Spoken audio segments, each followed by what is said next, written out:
সর্বপ্রথম আমরা ফটোশপ সফটওয়্যারটি ওপেন করব। ওপেন করার পরে এখানে আমরা একটি নিউ পেজ নিব। নিউ পেজ সাইজ আমরা যে কোনো নিউ পেজের সাইজ নিতে পারি।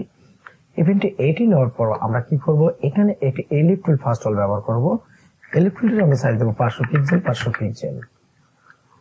এখান থেকে আমরা কালারটিকে অফ করে দিব, দিয়ে স্টক কালারটিকে রেড করে নিলাম। রেড করার পর এখানে আমরা বাড়িয়ে দিতে বললাম 5 পিক্সেল করে নিলাম।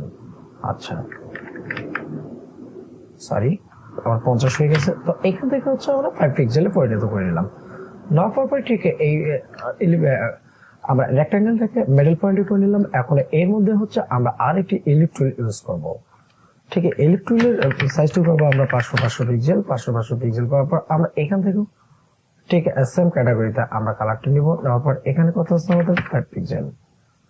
দেন দুটুকুই আমরা ঠিক মিডলে নিব। আচ্ছা, এখন এইটাকে মিডল নেওয়ার জন্য আমরা এলিপ টুলটাকে এই দিক থেকে ধরে একটু উপরের দিকে দিব এবং এইটিকে আমরা ঠিক এখানে দেব। মোট কথা যেটা একটা ডিজাইন কনসেপ্ট হয়। আচ্ছা, এরপর আমরা এটিকে সিলেক্ট করার পর Ctrl+T দিব। দেওয়ার পর এখানে এসে আমরা -45 ডিগ্রি। ওকে, আচ্ছা আমরা এটিকে সাজিয়ে গুছিয়ে নিতে পারি। ধরেন আমরা এভাবে নিলাম, ওখানে যেভাবে আছে আমরা ওটা না নিয়ে ঠিক এমন করে নিলাম। নেওয়ার পর আমরা কি করব, এখান থেকে লেয়ার থেকে আমরা ঠিক এইগুলোকে আমরা এখানে যে রেক্ট্যাঙ্গেল গুলো আমরা নিচে এগুলোকে সিলেক্ট অবস্থায় রাইটে ক্লিক করে আমরা কি করব, মার্জ শেপ। দেখেন একটা লাভ তৈরি হয়ে গেছে। আচ্ছা, এখন এইটির মধ্যে আমরা কি করব, কালার ইউজ করব। তো এই কালারগুলো কোনটা দিব, আমরা এখানে একটি লেয়ার ইউজ করব। লেয়ারটা 100% এলিফ্যান্ট নিচে হবে। তো এই লেয়ারটির মধ্যে আমরা কি করব, ব্রাশ দেব। ব্রাশের কালারটি রেড করে নিলাম, একটু সাইজ ছোট বড় করে নিলাম।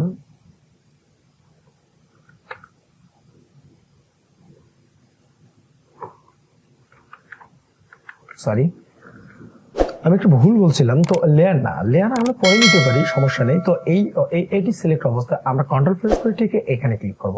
পুরোটা সিলেক্ট হওয়ার পর আমরা এটিকে কি করব, ফার্স্ট কালার ইউজ করব।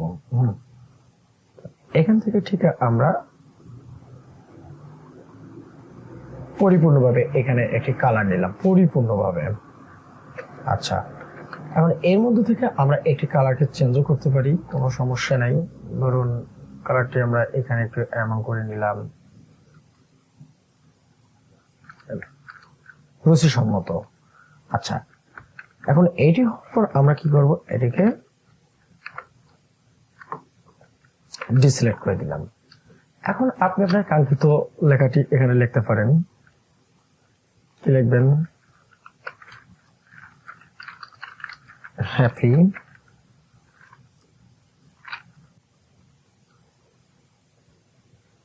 ঠিক এই সাইজ। এখন এখান থেকে আমরা কি কালার ইউজ করব, যেহেতু ওটি রেড আছে আমরা রেড কালার দিয়ে দেখতে পারি। না, ভালো না, আমরা এই কালারটি ইউজ করতে পারি। ওকে,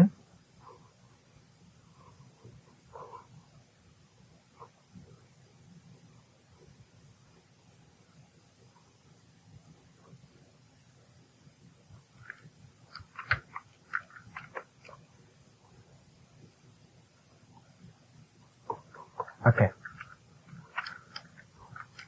তাহলে এটি হচ্ছে আমাদের লাভ কিভাবে তৈরি করা যায় এই সেই প্রক্রিয়া।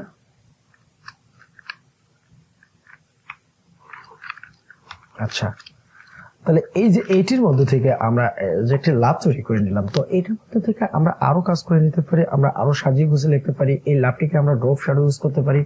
তাহলে ড্রপ শ্যাডো ইউজ করার জন্য আমরা কি করব, তো সর্বপ্রথম আমরা এই লাভটির পিছনে থাকবে, এখানে ক্লিক করার পর আমরা কি করব, লেয়ার থেকে আমরা যাব লেয়ার স্টাইল থেকে আমরা ক্লিক করব বেভেল এমবস।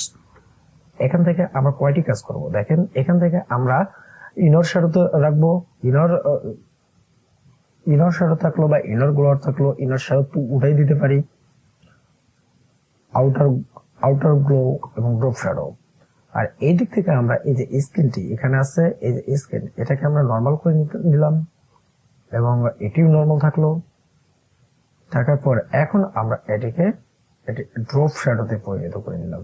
আমরা ইচ্ছা করলে এখানে ড্রপ শ্যাডোর কালারটি চেঞ্জ করতে পারি। আমাদের যে কালারটি ভালো লাগবে আমরা সেই কালারটি তো অবশ্যই ইউজ করব।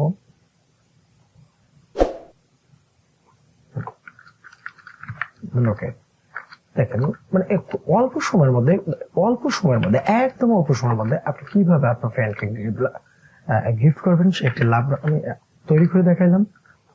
তো ভিউয়ার্স, আজ এ পর্যন্ত। আগামী পর্ব দেখার আমন্ত্রণ জানিয়ে এখানে শেষ করছি। আল্লাহ।